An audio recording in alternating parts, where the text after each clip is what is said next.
my history with the Aden community, even though I'm Yemenite, sorry. I came from Israel 7 years ago. I'm married 12 years ago. I married an Adani girl, the daughter of the Rabbi of the community, Rabbi Shalom. So my connection to the Adani community actually started from my great-grandfather. He came to Aden, as many others, and he wished to go to Eretz Israel with his family. He had one son already married, and few children, I assume. I don't know how many, because many of them passed while their childhood. So yeah. So he went to Aden, but unlike many others, when he came to the port to look for a ship to take him to Eretz Israel, he realized that the year is 1914, and what we know now, it was the First World War. So he couldn't go to Eretz Israel. So what he did, it was before YouTube Short and Candy Crush. So the only thing he could do is to go to the Bet Knesset to learn it. So he went there, and there he saw Moritz Yitzchak Cohen. Moritz Yitzchak Cohen was the rabbi of the community back then, and he saw him there. He was in the middle of shiur, of a lesson for his student. So he went there. He participated in the shiur actively, apparently, and Moritz Yitzchak Cohen understood the situation. He understood that in front of him, standing a Torah scholar, very big Talmid Chacham. So he said, "Look, you stuck here. Sorry, stuck in paradise, but still stuck. So let's go. You got it now.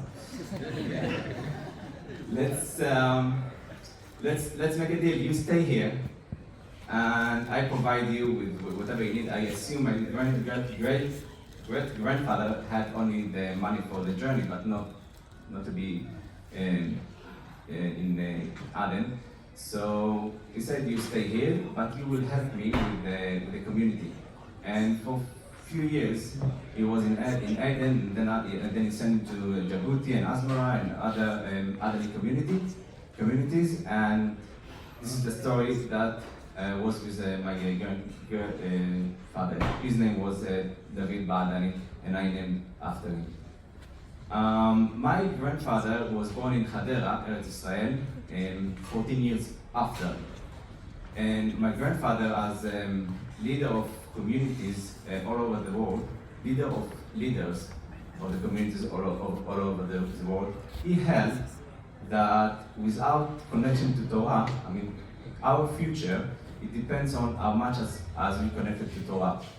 And without that, no community will have any future for the long term without being connected to Torah mitzvot.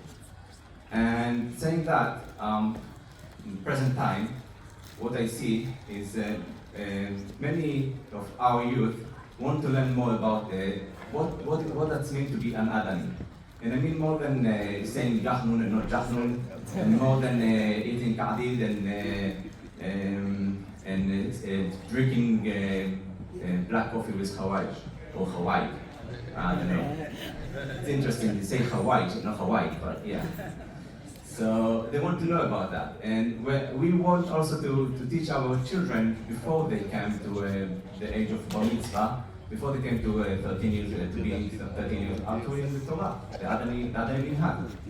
And I was thinking where we can find the fund for this activity we want to do for our future. And it's interesting. Last Shabbat we read Parashat Ki Tetzeh, and this Shabbat we read the coming Shabbat we're going to read Parashat Ki Tavo. Ki Tetzeh is knowing where you came from. This is speaking about our past. And Ki Tavo is where you're going. Dan for Bata, where are you going to? So next Shabbat we're going to speak about where you're going to. So our future. So we always seem to be connected. Dan Bata, should know where you came from and it's very important.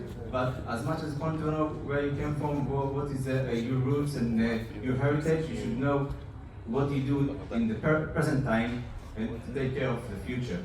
And our future is our children, obviously, as we know.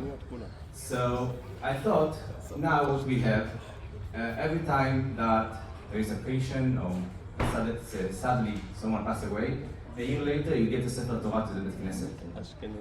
The Sefer Torah cost between, I asked one of the Adani boys, or he already not a boy, but I asked him, his name is Elon Nassim, and if you want Sefer Torah you can go to him, he's very good at it.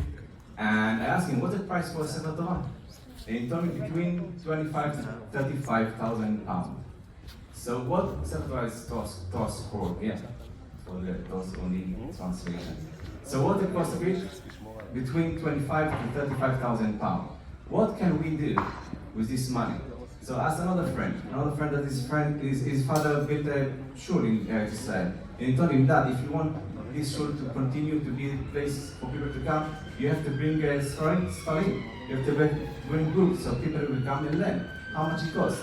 So he showed me a video today. All shul full of Sfarim is around this amount of money. And with Sefer Torah, one Sefer Torah, if you have 3 Sefer Torah in the community, it's enough. Every shul should have at most 3 Sefer Torah. We have like, I don't know, the Aden shul in Stanford, I think they have 30 Sefer Torah. They have a lot. And the shul in Handon, they have 10, I think, 7, 10. I don't know, so it's too much, obviously. So what can we do with this money?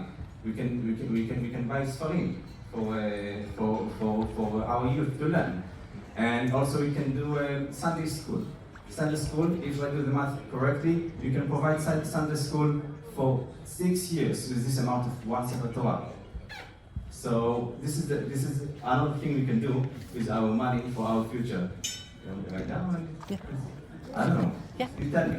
Yeah. So yeah. Oh, okay, sorry. So I think my point is already, let's take the money that we already spent for our shul and use it for a good use for our future, to bring Torah, to be connected more to the Torah. And this is the most important thing we can do for our future, as my grandfather, bless his soul, taught me and taught many others. Thank you very much for listening and enjoy the